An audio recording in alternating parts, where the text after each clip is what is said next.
Current affair की इस class में हम द हिंदू, पीआईबी और विश्वसनीय स्रोतों से चुनी गई महत्वपूर्ण खबरों का सरल और परीक्षा उन्मुख विश्लेषण करते हैं।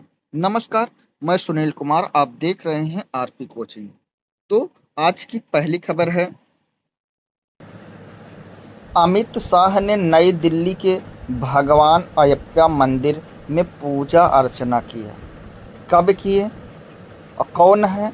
ये केंद्रीय गृह एवं सहकारिता मंत्री हैं। कौन? अमित शाह। इन्होंने 7 जून 2026 को कहाँ पर? नई दिल्ली।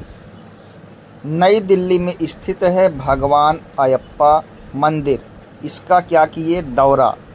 यह मंदिर कहाँ पर है? आर के पुरम में। आर के पुरम कहाँ है? नई दिल्ली में। अमित शाह ने भगवान अयप्पा मंदिर की में पूजा अर्चना कर देशवासियों के कल्याण समृद्धि की कामना की। गृह मंत्री ने मंदिर परिसर में नवनिर्मित सबरी सम कॉम्प्लेक्स का उद्घाटन किया। अब यहाँ पर एक पॉइंट याद रखना है, सबरी सम कॉम्प्लेक्स का उद्घाटन किसने किया? तो अमित शाह, गृह मंत्री अमित शाह ने किया। यह कॉम्प्लेक्स आध्यात्मिक ज्ञान, किसके लिए?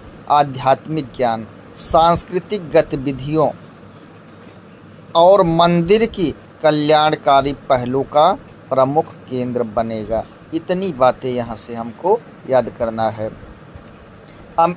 अमित शाह के अनुसार भगवान अयप्पा आनंद सद्भाव, किसके? आनंद और सद्भाव और राष्ट्रीय एकता के क्या हैं? प्रतीक हैं। गृह मंत्री ने कहा, भगवान अयप्पा उन पवित्र मूल्यों का प्रतिनिधित्व करते हैं जो भारत को एकता के सूत्र में, यानी एक सूत्र में बांधते हैं। नई सुविधा दिल्ली में रहने वाले केरल मूल के लोगों की सांस्कृतिक और धार्मिक पहचान को सशक्त बनाएगी। किसको? केरल। केरल की राजधानी क्या है? तिरुवनंतपुरम। केरल का वर्तमान नाम केरलम है। अमित शाह ने इसकी जानकारी अपने ट्विटर पर भी साझा किया, यानी एक्स पर साझा किया। गांधीनगर में आत्मनिर्भर पंचायत कार्यक्रम पर जनसंपर्क कार्यशाला आयोजित होगी। कब होगी? 9 जून 2026 को, यानी कि आज। पंचायती राज मंत्रालय द्वारा 9 जून 2026 को कार्यशाला आयोजित की जाएगी। यह कहाँ पर? यह कार्यक्रम कहाँ पर होगा? गांधीनगर। गांधीनगर कहाँ पर है? गुजरात। गुजरात में होगा। पंचायतों को आत्मनिर्भर पंचायत कार्यक्रम की अवधारणा क्या है? पंचायतों को आत्मनिर्भर पंचायत कार्यक्रम की अवधारणा, इसका उद्देश्य और कल्याणकारी से क्या है? परिचित करना। कार्यक्रम हाइब्रिड मोड पर होगा। किस मोड पर होगा? हाइब्रिड। निकटवर्ती पंचायतें, मतलब यहाँ पर क्या है? प्रत्यक्ष रूप से आएंगी और अन्य पंचायतें वीडियो कॉन्फ्रेंसिंग के माध्यम से जुड़ेंगी। ये क्या है? हाइब्रिड, यानी कि डायरेक्ट और इनडायरेक्ट। जो नज़दीक की होंगी वहाँ पर उपस्थित होंगी, जो दूर की होंगी वो वीडियो कॉन्फ्रेंस के माध्यम से जुड़ेंगी। इसमें प्रमुख अधिकारी कौन है? विवेक भारद्वाज, ये कौन है? सचिव हैं पंचायती राज मंत्रालय। मुक्ता शेखर, ये कौन है? संयुक्त सचिव हैं पंचायती राज मंत्रालय। धनंजय द्विवेदी कौन है? ये कौन है? प्रधान सचिव गुजरात सरकार के। डॉक्टर गौरव दहिया अतिरिक्त विकास आयुक्त गुजरात के हैं। यह पंचायती राज मंत्रालय की पहल है इसका उद्देश्य क्या है? पंचायतों को वित्तीय आत्मनिर्भर क्या है? बढ़ाना है। वित्तीय आत्मनिर्भरता बढ़ाना है। कार्यशाला में आत्मनिर्भर पंचायत पोर्टल का लाइव प्रदर्शन किया जाएगा। नाबार्ड, राष्ट्रीय कृषि एवं ग्रामीण विकास बैंक और HUDCO यानी कि housing and urban development corporation पंचायतों को तकनीकी एवं वित्तीय सहयोग प्रदान करेंगे। ग्राम पंचायत का न्यूनतम स्वयं स्रोत राजस्व OSR 50 लाख होना चाहिए। कितना? 50 लाख। अब ब्लॉक पंचायतों का न्यूनतम OSR 1 करोड़ होना चाहिए। पंचायतों का कार्यकाल कम से कम 3 वर्ष शेष होना चाहिए, तब इतना राशि इनको उपलब्ध कराई जाएगी। आत्मनिर्भर पंचायत कार्यक्रम राष्ट्रीय ग्राम शासन अधिनियम RGSA के अंतर्गत किया जाएगा।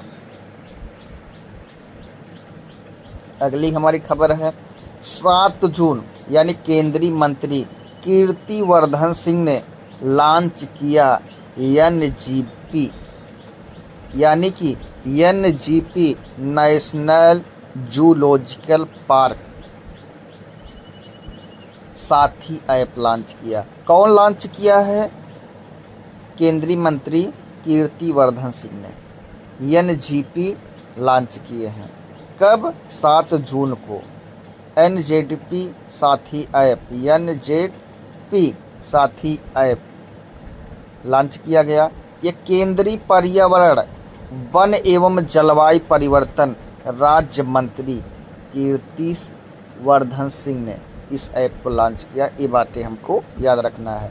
नेशनल जूलॉजिकल पार्क नई दिल्ली में लॉन्च किया गया। कहाँ लॉन्च किया गया? तो हमारा जवाब क्या होना चाहिए? नई दिल्ली में।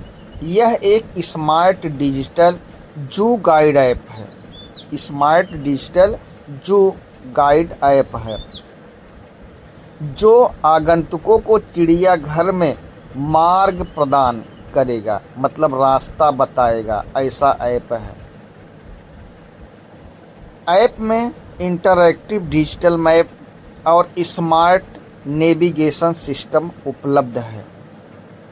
इसमें जानवरों के बाड़े, वॉशरूम, बग्गी पॉइंट, एग्जिट गेट, अन्य सुविधाओं की यहाँ पर क्या दिया गया है? लोकेशन, यानी कि आप जानवरों के बाड़े कहाँ पर हैं, कहाँ रहते हैं, वो भी इसमें बताया गया है। वॉशरूम कहाँ है, अब बग्गी पॉइंट कहाँ से आपको बैठना है, कहाँ से जाना है, वो भी, एग्जिट पॉइंट और अन्य सुविधाओं की यहाँ पर लोकेशन दी गई है।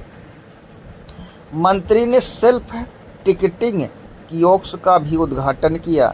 यह UPI आधारित डिजिटल भुगतान से टिकट बुकिंग की भी सुविधा है। ऑनलाइन आप टिकट भी ले सकते हैं।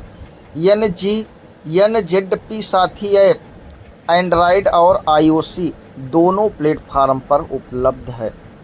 आगंतुकों की सुविधा बढ़ाना, डिजिटल परिवर्तन को बढ़ावा देना और वन्य जीव संरक्षण प्रति जागरूकता बढ़ाना, ये ऐप इसका क्या है? काम है। हमारा अगली न्यूज है विशाखापत्तनम में समुद्री खाद्य निर्यात एवं राष्ट्रीय कार्यशाला आयोजित की गई। कब किया गया? 5-6 जून 2026 को विशाखापत्तनम, कहाँ पर? आंध्र प्रदेश में समुद्री खाद्य निर्यात पर राष्ट्रीय कार्यशाला आयोजित की गई है। इसमें मत्स्य पालन विभाग, मत्स्य पालन, पशुपालन एवं डेयरी मंत्रालय, वाणिज्य एवं उद्योग मंत्रालय तथा आंध्र प्रदेश सरकार के सहयोग से यह आयोजित की गई। इसमें है चंद्रबाबू नायडू, कौन है? मुख्यमंत्री आंध्र प्रदेश सरकार। पीयूष गोयल वाणिज्य एवं उद्योग मंत्री, राजीव रंजन सिंह मत्स्य पालन मंत्री, किजरापू राम मोहन नायडू नागर विमानन मंत्री हैं, चिराग पासवान खाद्य प्रसंस्करण उद्योग मंत्री हैं। भारत को वैश्विक स्तर पर प्रतिस्पर्धी समुद्री खाद्य निर्यातक राष्ट्र बनाना है, यानी समुद्र से प्राप्त खाद्य पदार्थों का निर्यात करने वाला, यानी सबसे अधिक निर्यात करने वाला ये बनाने की बात यहाँ पर की गई है। मात्रा आधारित निर्यात से मूल्य वर्धित निर्यात की ओर बढ़ाना, मतलब ज़्यादा हमें निर्यात ना करें, ज़्यादा पैसे का निर्यात करें, यानी महंगी वस्तुओं का हम निर्यात करें, ज़्यादा से नहीं मतलब है। भारत ने 1 लाख करोड़ से अधिक समुद्री खाद्य निर्यात का लक्ष्य निर्धारित किया है। इसमें त्रिशबिटली है, सतत प्रमाणीकरण है, मूल्यवर्धन है, निर्यात विविधीकरण है। उच्च मूल्य वाले गहरे समुद्री संसाधनों का इसमें दोहन करना है, जैसे टूना मछली। इसमें है गहरी संसाधनों को उपयोग का विश्लेषण पर बल दिया गया। इसमें और क्या है, समुद्री शैवाल खेती है, समुद्री शैवाल, मोती संवर्धन है, सजावटी मत्स्य पालन है, ठंडे पानी का मत्स्य पालन भी इसमें शामिल किया गया है। पश्चिम बंगाल में लागू होगा आयुष्मान भारत यानी PM-JAY। पश्चिम बंगाल आयुष्मान भारत प्रधानमंत्री जन आरोग्य योजना, आयुष्मान भारत प्रधानमंत्री जन आरोग्य योजना यानी ABPM-JAY लागू करने वाला देश का कौन सा राज्य बन गया है? 36वां। कौन सा? पश्चिम बंगाल। अब बोलोगे अच्छा राज्य कितने हैं? 28। केंद्र शासित प्रदेश कितने हैं? 8। टोटल कितने हो गए? 36। ये लास्ट में बना है, इतनी बातें हमको याद करना है। राष्ट्रीय स्वास्थ्य प्राधिकरण नेशनल हेल्थ अथॉरिटी NHA और पश्चिम बंगाल सरकार के स्वास्थ्य विभाग के बीच योजना लागू करने के लिए समझौता ज्ञापन पर हस्ताक्षर किए गए। MOU हस्ताक्षर समारोह विज्ञान भवन कहाँ पर? नई दिल्ली में आयोजित किया जाएगा। केंद्र सरकार के महत्वपूर्ण कार्यक्रमों का प्रमुख स्थान है। कार्यक्रम की अध्यक्षता केंद्रीय स्वास्थ्य एवं परिवार कल्याण मंत्री जगत प्रसाद नड्डा यानी JP नड्डा करेंगे। आयुष्मान भारत प्रधानमंत्री जन आरोग्य विश्व की सबसे बड़ी सरकारी वित्त पोषित स्वास्थ्य सुरक्षा योजना मानी जाती है। योजना के अंतर्गत पात्र परिवारों को प्रति परिवार प्रति वर्ष 5 लाख तक कैशलेस स्वास्थ्य बीमा कवर प्रदान किया जाएगा। कोई भी बीमार है तो 5 लाख तक उनको कैशलेस निःशुल्क इलाज कराया जाएगा। लाभार्थी सूचीबद्ध अस्पतालों में बिना नगद भुगतान किए कैशलेस और पेपरलेस उपचार प्राप्त कर सकते हैं। पेपरलेस मतलब बिना कागज, बिना नोट के। योजना के तहत सरकारी तथा सूचीबद्ध निजी अस्पतालों में उपचार की सुविधा उपलब्ध है। लाभार्थी देश के किसी भी राज्य में स्थित सूचीबद्ध अस्पतालों में योजना का लाभ उठा सकते हैं।